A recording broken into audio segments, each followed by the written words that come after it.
Assalamualaikum warahmatullahi wabarakatuh. Halo teman-teman semua. Perkenalkan, nama saya Rifana Saputri dengan NIM 2141104021139, jurusan Pendidikan Agama Islam, Fakultas Tarbiyah dan Ilmu Keguruan UIN Saifuddin Zuhri Purwokerto. Nah, di sini saya akan mereview sebuah buku yang berjudul Metodologi Tafsir Fazlur Rahman terhadap ayat-ayat hukum dan sosial. Selamat menyaksikan. Buku yang berjudul Metodologi Tafsir Fazlur Rahman terhadap ayat-ayat hukum dan sosial ini ditulis oleh Dr. Jazim Hamidi, Roshidatul Fadilah, dan Ali Mansur. Buku ini diterbitkan oleh Universitas Brawijaya Press atau yang sering disebut dengan UB Press yang ada di Kota Malang. Buku yang berisi 115 halaman ini terbit pada bulan Juli tahun 2013. Buku Metodologi Tafsir Fazlur Rahman terhadap ayat-ayat hukum dan sosial berisi pandangan Fazlur Rahman tentang Al-Quran dan Sunnah sebagai landasan metodologi penafsirannya. Di dalamnya juga memuat biografi Fazlur Rahman mulai dari pendidikan yang ia tempuh, karya-karya yang dihasilkan, kiprahnya di negara asalnya yaitu Pakistan, serta kepindahannya hingga akhirnya ia wafat. Dijelaskan dalam buku ini bahwa Fazlur Rahman adalah seorang pembaru pemikiran Islam dan seseorang yang memiliki perhatian yang cukup besar terhadap persoalan-persoalan metodologi penafsiran Al-Quran. Pandangan Fazlur Rahman tentang Al-Quran dan Sunnah lebih pada tatanan historisnya daripada normatifnya.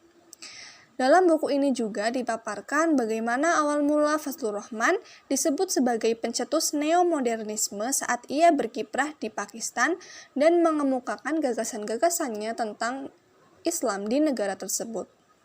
Buku ini juga berisi pandangan Rahman mengenai asbabun nuzul, ayat-ayat Al-Quran, di mana menurutnya Al-Quran merupakan respon ilahi terhadap situasi sosio-moral dan historis pada masa Nabi.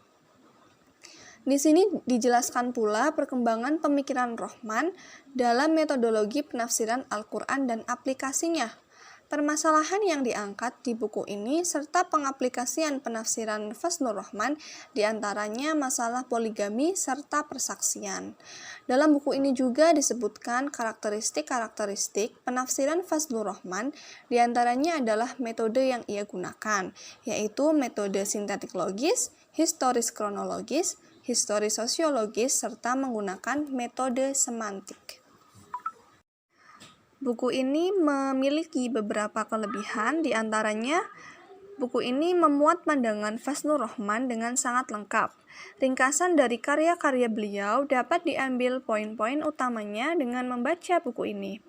Buku ini juga memuat daftar buku-buku serta artikel-artikel yang ditulis oleh Fazlur Rahman sebagai bahan rujukannya, sehingga buku ini mengupas tuntas pemikiran beliau dengan sangat baik. Selain itu, buku ini juga memiliki kekurangan, di antaranya kurang memuat ayat-ayat Al-Quran yang menjadi pedoman bagi Fazlur Rahman dalam menghasilkan pandangan-pandangannya. Selain itu, kedua masalah yang ditonjolkan pada buku ini, yaitu masalah poligami dan persaksian, seharusnya bisa dikupas lebih dalam lagi mengenai hukum asalnya dan lain sebagainya.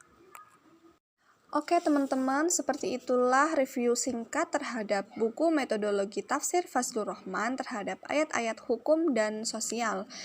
Buku ini memiliki kekurangan serta kelebihan, akan tetapi buku ini berhasil merangkum pemikiran-pemikiran Fazlur Rahman mengenai Al-Quran tanpa harus membaca semua karya-karya beliau. Terima kasih telah menyaksikan. Wassalamualaikum warahmatullahi wabarakatuh.